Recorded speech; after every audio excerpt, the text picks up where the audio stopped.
안녕하세요. 안녕하세요. 만나서 반갑습니다. 여러분들과 생리학, 생화학을 같이 공부해 나갈 김지연입니다.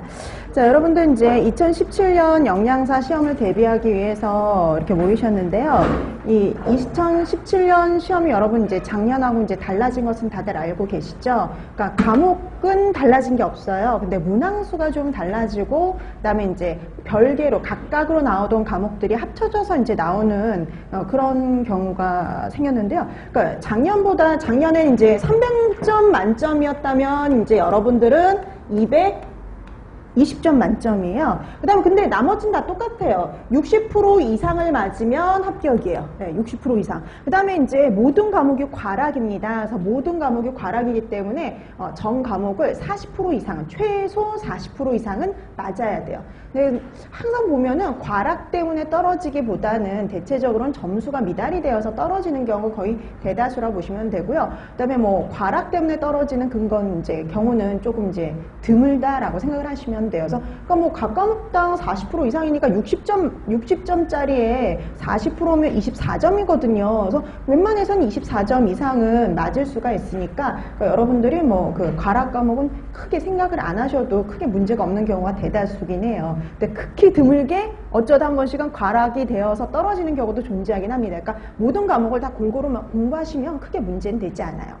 근데 이제 작년 같은 경우에는 모든 과목이 다 따로였거든요. 작년 같은 경우에는 1교시가 영양학, 생화학, 그리고 생리학 이렇게 구성이 됐었고요. 1교시가 이렇게 구성이 되어 있었어요. 그래서 영양학이 60문제, 생화학이 20문제, 생리학이 20문제 이렇게 구성이 되어 있었거든요. 근데 이게 완전히 바뀌었습니다.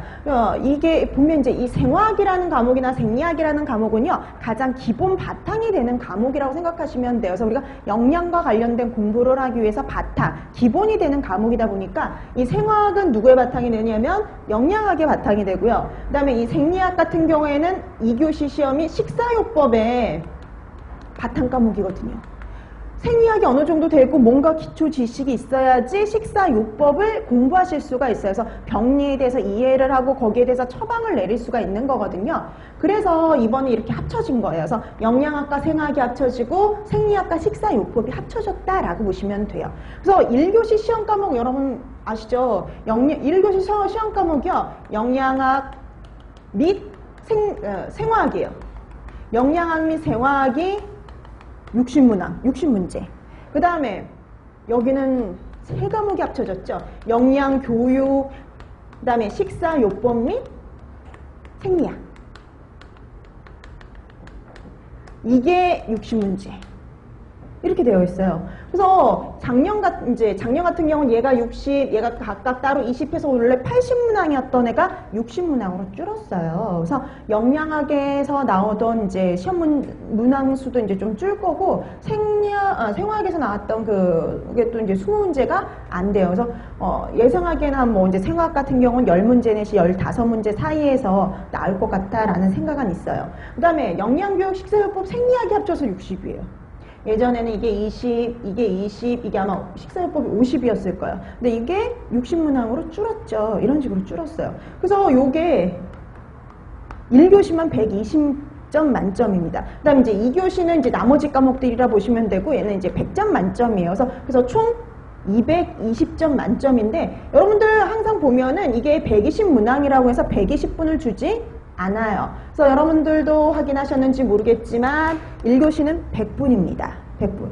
그러니까 여러분 120문항을 이제 100분 동안 다 풀고 그다음에 이제 답안 작성도 하고 확인도 하고 그럴 정도의 시간 여유가 주어지게 문제가 나오려면 문항이 아주 길거나 아주 어렵거나 하는 경우에는 극히 드물다라고 보시면 돼요. 그러니까 예전에 한 2010년 이전까지만 해도요. 난이도 조절이 제대로 되지를 않았어요. 그래서 어떨 때 되게 어려워가지고요. 시간 내에 다 못 푸는 경우도 되게 허다하게 많았어요. 그래서 그럴 때는 이제 그 합격률이 50% 이하예요. 예, 2009년 이하에는요, 50% 그 합격률이 50% 이하인 경우가 종종 있었어요. 왜냐면 간혹가다 이제 난이도 조절에 실패를 해서 아주 어렵게 나오니까 시간 내에 다 못 풀죠. 왜냐면 항상 주어진 시간은 문항수보다 적거든요. 그러다 보니까 이제 끝까지 다 못 푸는 학생들이 발생을 하고 대충 찍어서 내고 그러다 보니까 합격률이